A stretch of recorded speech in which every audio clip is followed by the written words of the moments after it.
Well, it is that time of year when the global elite gather in the Swiss alpine resort of Davos. This year, the theme is for the World Economic Forum is cooperation in a fragmented world. Top of the agenda will be the global economy, which has been described by the World Bank as perilously close to falling into recession. Its forecast global growth of just 1.7% this year. It is, of course, a gloomy picture for the world's CEOs, just over half of whom have told a survey by the Confidence Board that they expect a stagnant period well into 2024. And that pessimism is a little higher in the United States. So joining me now live from New York is Steve Odland, who's president and CEO of the Conference Board. Thank you very much for being with us today.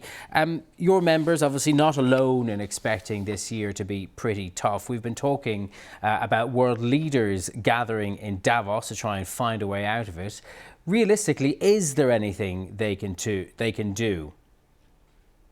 Yeah, so this is an interesting situation. The Conference Board has just completed this massive global survey of CEOs, and around the globe, they tell us that their top worries are increasingly recession, inflation, and worker shortage. Now, you don't typically hear all three of those in one sentence because typically in a recession or a slowdown, as this is from a global standpoint, you don't have worker shortages as companies then start layoffs to cut costs and so forth. So it's a confluence of events coming out of the pandemic with the shortages, the Russia-Ukraine situation, where prices have escalated, central banks have come in and raised interest rates and are really creating these recessions in the developed economies.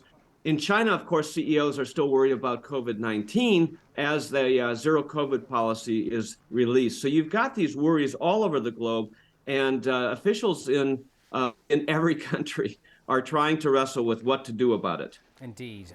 So the people who subscribe to your organisation, the world's business leaders, what can they do to mitigate the impacts of this slowdown? Yeah, well, a good portion of this was created by the stimulus that happened during the pandemic, slightly thereafter. So I think governments have to watch their own spending, number one. Number two, central banks need to raise their interest rates, their discount rates. They need to quantitatively tighten to deal with their balance sheets.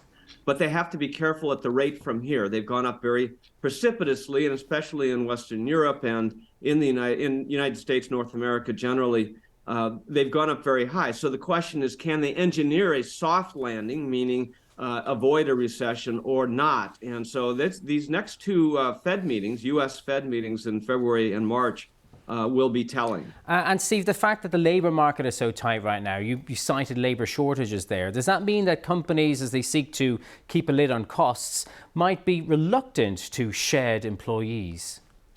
That's exactly what CEOs tell us, Tig, that they are not going to precipitously take people out, which is what typically happens in a recession.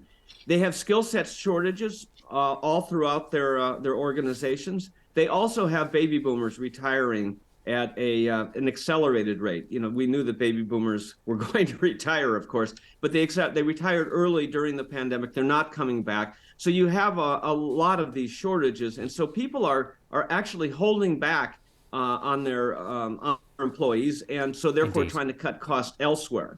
Good news for employees then as they head into this challenging period. Steve Odland from the Conference Board, thank you very much for joining us today.